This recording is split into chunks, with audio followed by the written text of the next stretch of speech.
Hello everyone, कैसे हैं आप सब। Welcome back to my channel. I hope आप सब अच्छे होंगे।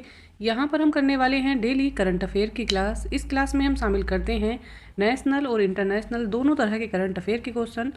अगर आप चैनल पर नए हैं और आपने अब तक वीडियो नहीं देखी हैं तो जाइए चैनल को सब्सक्राइब कीजिए और प्लेलिस्ट में जाकर वीडियो को देख लीजिए। ये क्लासेस आपके लिए काफ़ी हेल्पफुल रहने वाली हैं। चलिए शुरू करते हैं आज की क्लास। देखते हैं क्वेश्चन नंबर 1 में क्या दिया है। यहाँ पर दिया है, चुनाव आयोग ने किसके साथ मिलकर मेरा पहला वोट देश के लिए अभियान शुरू किया है। तो चुनाव आयोग ने किसके साथ मिलकर ये अभियान शुरू किया है।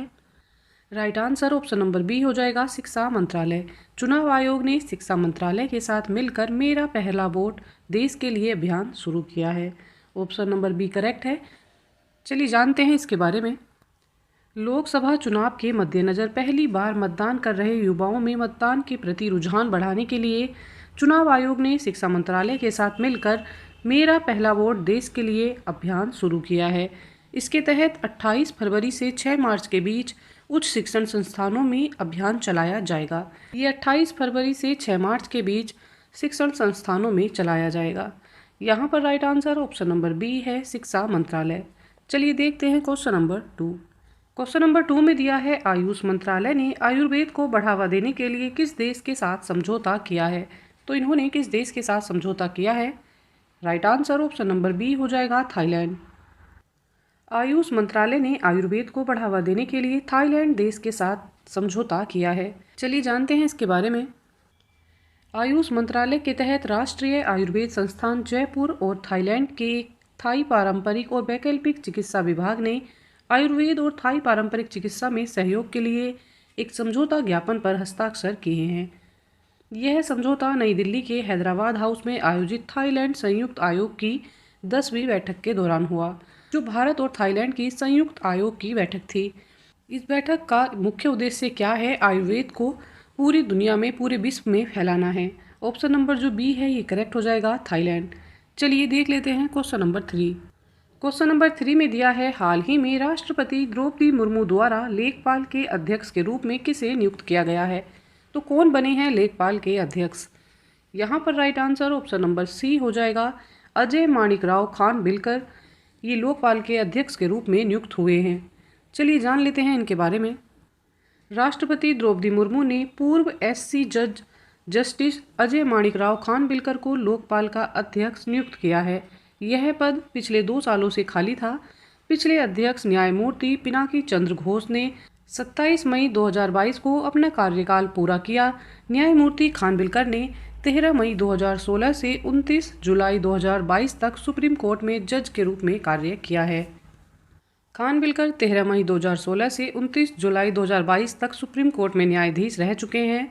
साथ ही पहले जो अध्यक्ष थे उनका नाम था पिनाकी चंद्र घोष और जो अब बने हैं उनका नाम है अजय माणिकराव खानविलकर।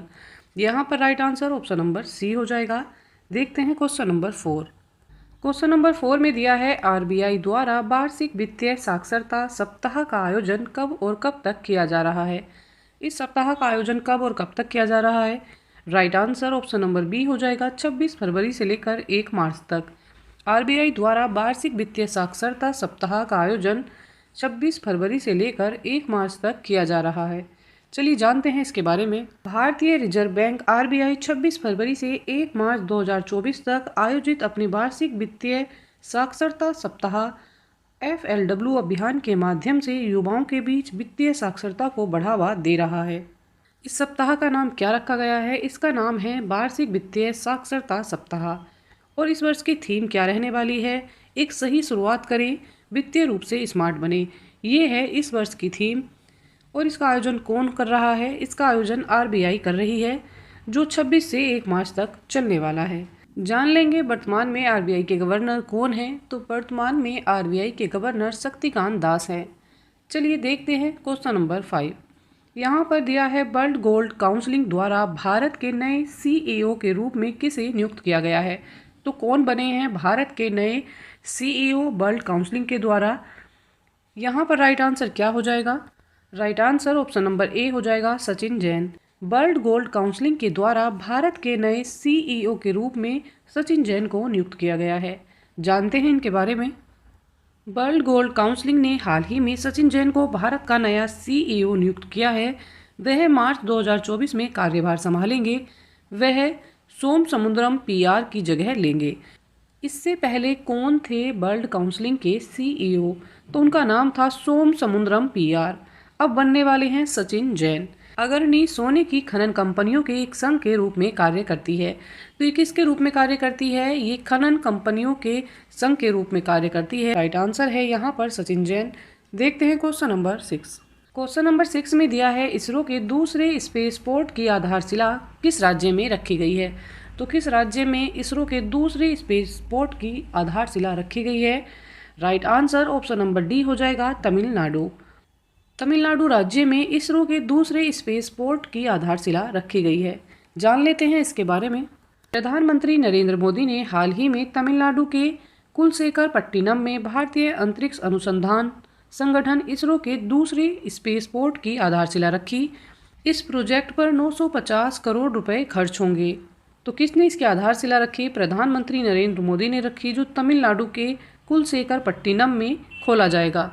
यह लगभग 2233 एकड़ में बनाया जा रहा है। तो ये कितनी जगह में बनाया जा रहा है? 2233 एकड़। और 2 साल में चालू होने की इसकी उम्मीद है। ये 2 साल में काम करना शुरू कर देगा। राइट आंसर है यहाँ पर तमिलनाडु।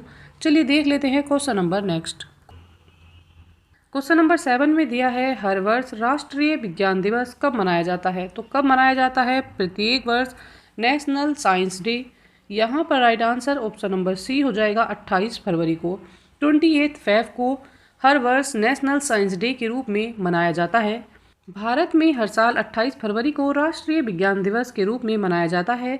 भारतीय वैज्ञानिक चंद्रशेखर वेंकट रमन द्वारा विज्ञान के क्षेत्र में किए गए उल्लेखनीय कार्यों को महत्व देने के लिए यह दिन पूरे भारत में मनाया जाता है। राष्ट्रीय विज्ञान दिवस 2024 का विषय क्या है? इसका जो विषय है, इसकी जो थीम है वो है विकसित भारत के लिए स्वदेशी तकनीक। पहला राष्ट्रीय विज्ञान दिवस 28 फरवरी 1987 को मनाया गया था। तो पहला कब मनाया गया था? पहला विज्ञान दिवस 28 फरवरी 1987 को मनाया गया। और इस वर्ष 2024 की थीम क्या है? इस वर्ष की थीम है विकसित भारत के लिए स्वदेशी तकनीक। और ये किस वैज्ञानिक के उल्लेखनीय कार्यों को महत्व देने के लिए किया जाता है? ये भारतीय वैज्ञानिक चंद्रशेखर वेंकट रमन के द्वारा विज्ञान के क्षेत्र में किए गए उल्लेखनीय कार्यों को महत्व देने के लिए मनाया जाता है। इसी के साथ आज की ये करंट अफेयर की क्लास यहाँ पर कंप्लीट होती है। आई होप क्लास आपके लिए हेल्पफुल रहने वाली है। अच्छी तैयारी के लिए साथ में बने रहिएगा। चैनल को लाइक, शेयर एंड सब्सक्राइब कीजिएगा।